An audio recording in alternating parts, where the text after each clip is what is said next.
चुनावी नतीजों से पहले अखिलेश यादव ने प्रेस कॉन्फ्रेंस कर बीजेपी को घेरा है। अखिलेश ने कहा कि बीजेपी ने जनता की जान को खतरे में डाला है। बीजेपी ईडी और सीबीआई का दुरुपयोग करती रही है। इन्होंने विकास के झूठे आंकड़े देकर जनता को ठगा है और अब जनता बीजेपी के खिलाफ आंदोलित है। अखिलेश ने यह भी कहा कि इंडिया गठबंधन की जीत देश की जनता की जीत है। एग्जिट पोल तरह तरह की जानकारी दे रहे हैं। मैं आपके बीच में आपके माध्यम से कुछ बातें रखना चाहता हूं। मैं शुरुआत करता हूं कि जितनी ऊंचाई पर जाकर कटती है पतंग, उतना ही बड़ा होता है उसका पतन। भाजपा कई दोषों के लिए जिम्मेदार है।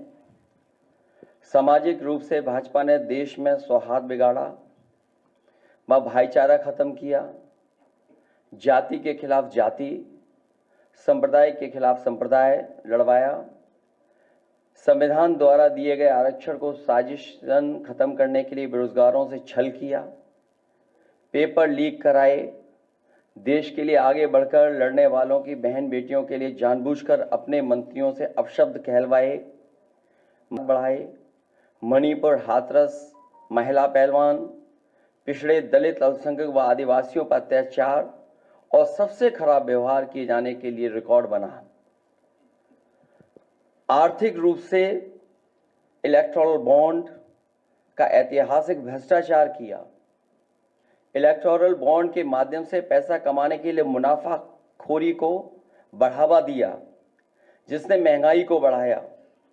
अपने फायदे के लिए भाजपा ने जनता पर बेतहाशा महंगाई थोप दी, नोटबंदी से व्यापार का चौपट कर दिया, भ्रष्ट जीएसटी से छोटे दुकानदार तक को मंदी का शिकार बना दिया, किसानों की जमीन हड़पनी चाहिए, काले कानून लाने चाहे, खाद की बोरी की चोरी की, लाभकारी मूल्य नहीं दिया, 35 सालों की सबसे बड़ी बेरोजगारी में देश को धकेला, महंगाई से गरीब को और गरीब बना दिया, अमीरों के अरबों के लोन माफ किए लेकिन किसानों के ऋण के लिए आत्महत्या के लिए मजबूर किया, ब्याज की दरें घटाकर मध्यम वर्ग की बचत को बेकार कर दिया,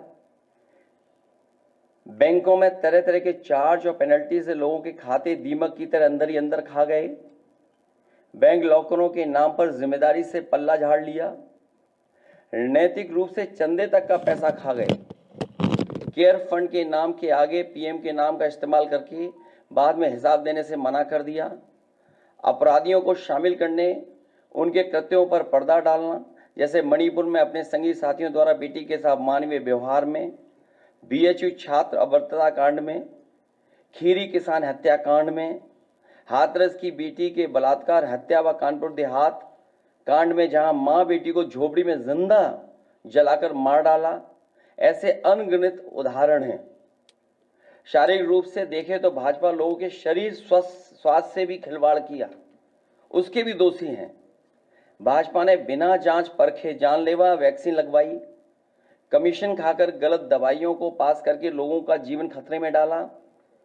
इसका सीधा असर जनता की सेहत पर पड़ेगा और आने वाली पीढ़ियों की तंदुरुस्ती पर भी। भाजपा पीढ़ियों पर प्रहार की दोषी भी है।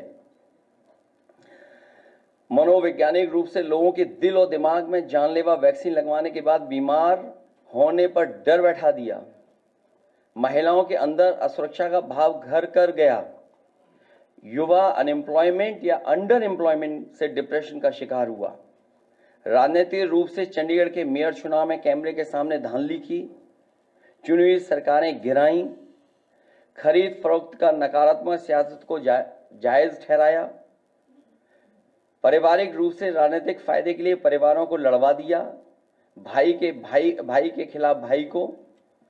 मानसिक रूप से भाजपा ने अपने ही समर्थकों को हिंसक बनाया, मॉब लिंचिंग को मानसिक रूप से सही ठहराने की साजिश की, आपराधिक रूप से ऐसे लोगों को मंत्री पद दिया और बनाए भी रखा जिन्होंने किसानों की हत्या की, जो महिलाओं पर अत्याचार शोषण के दोषी हैं। न्यायालय तक में अपने लोग पिछले दरवाजे से सेट किए, न्यायाधीशों से खुलकर एक विचारधारा विशेष के लिए बयान दिलवाए, न्यायाधीशों को राजनीतिक पदों पर लालच देकर कानून तक को अपनी भ्रष्ट सोच से यही काम यूनिवर्सिटी, कॉलेज, स्कूलों में किया।